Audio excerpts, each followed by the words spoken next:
They're so glad that you are with me today because we are going to talk about closing costs for the buyer who is paying cash.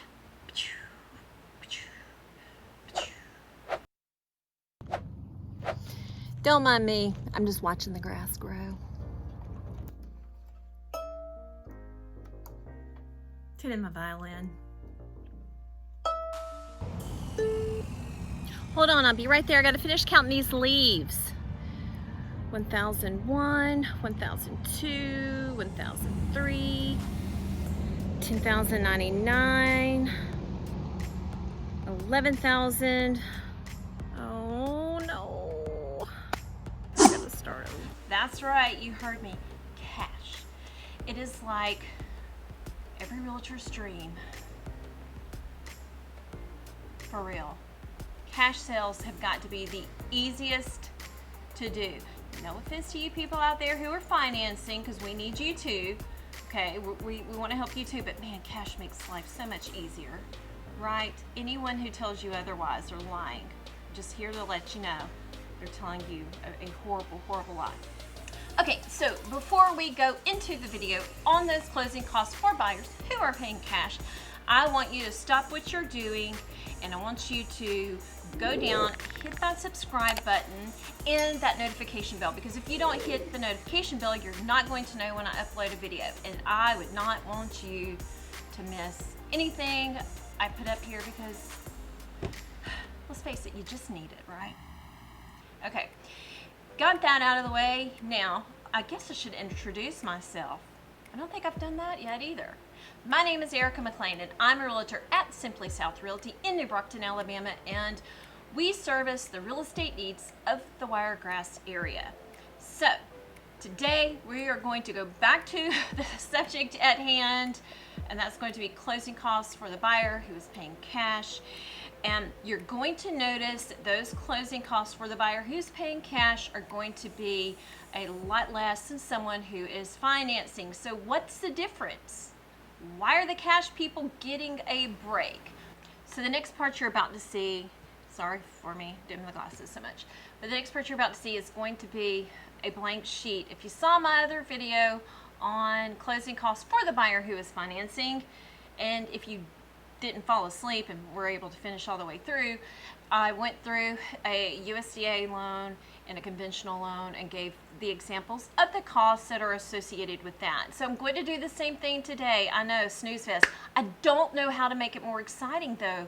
I really don't. If you have any ideas, comment below, let me know. Otherwise, I can't help you. I'm just gonna have to do it old school. Okay, so what are the differences?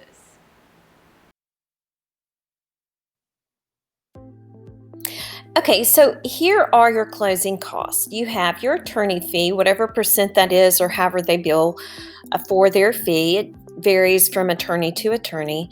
You have a notary fee. Also, that's going to be a fee that around here, I've seen it anywhere from $25 to $50. Honestly, it could be more than that. You have your property taxes. And again, I'm in Alabama, so my amounts for property tax are going to be different than other states.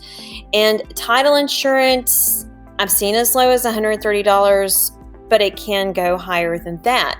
Do you have to get title insurance? No, you do not, but it is very wise to do so. And also the recording fee at the courthouse, you do need to pay them over there for their time. And that's it. Those are kind of the basics. Now, from state to state, will this vary? Of course, but these are kind of the basic things that a cash buyer would see for their closing cost. Okay, so here are our optionals. And the first one I have is a home warranty. Sometimes the seller will pay for that, but if they don't and you want to buy your own, those run around $500 and up depending on which plan you purchase. A home inspection, again, you don't have to get one. I would definitely advise my clients to get one. I have had some that don't, but you can look at a home inspection around $300 and up. Honestly, just depends on how the home inspector charges. And the next thing is a survey. This price varies. So most of the times your surveyor will charge by the foot or square foot for survey on the property, but you just have to check and maybe get a quote for that. Do you have to have a survey? No, you don't. But something you may want to think about if you don't have any type of markers indicating where the property lines are, such as a fence. Title insurance is the next thing. Again, you don't have to get it, but it's pretty inexpensive. I would purchase it just to be on the safe side. And the last thing, homeowners insurance. Yes, it is optional. When you pay cash, you don't have to get insurance, but it's not a very wise thing to do. If you're financing, of course, the bank is going to require you to get homeowners insurance. Otherwise, if something happens to the house, they've just lost their investment too.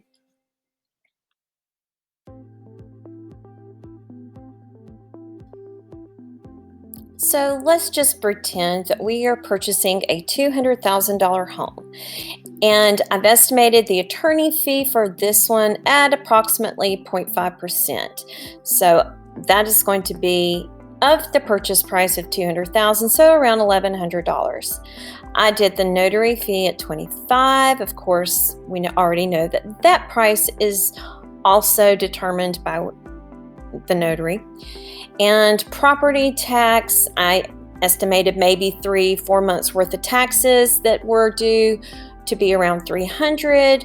Recording fee, I estimated at $350. So a total of $1,775. It can be less, it can be a little more, but this is about kind of right in the middle of the road estimate for cash closing on a $200,000 home.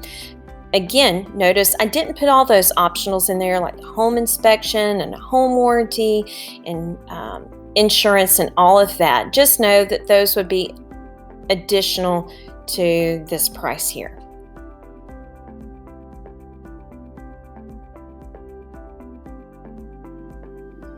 So just a side-by-side comparison of the cash closing cost versus a financed closing cost. And if you want to see the video on that, I'll have a link in the description box below so that you can see how I came up with that figure.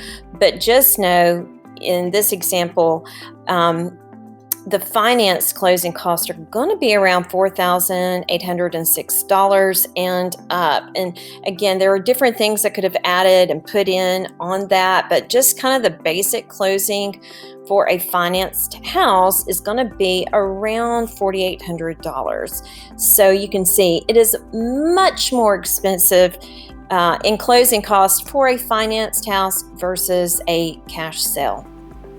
Okay, so if you are buying with cash, yay, good for you. You get at least a little bit of a break on closing costs that no one else gets. And I'd take that any day of the week because you work hard for your money, right? Who wants to give it all away to everybody and their brother? You want to keep it. So hope that helps you understand a little bit better how closing costs work. Well, that's it for closing costs for the buyer who is paying with cash. If you want to see the difference between the cash sale and someone who is financing, check out the video that I've got on this end screen. And don't forget, if you got any value from this video, if you will, click that thumbs up button, smash it, whatever you do. Kick it, I don't care. Give me a thumbs up. Comment below too, let me know what you learned. Hopefully you learned something maybe that you didn't know before. And don't forget to subscribe and click the notification bell if you do. It would mean the world to me. Got a lot of kids to feed now that I've had parents. Every subscribe helps. Okay, anyway, until next time, I will see you guys later.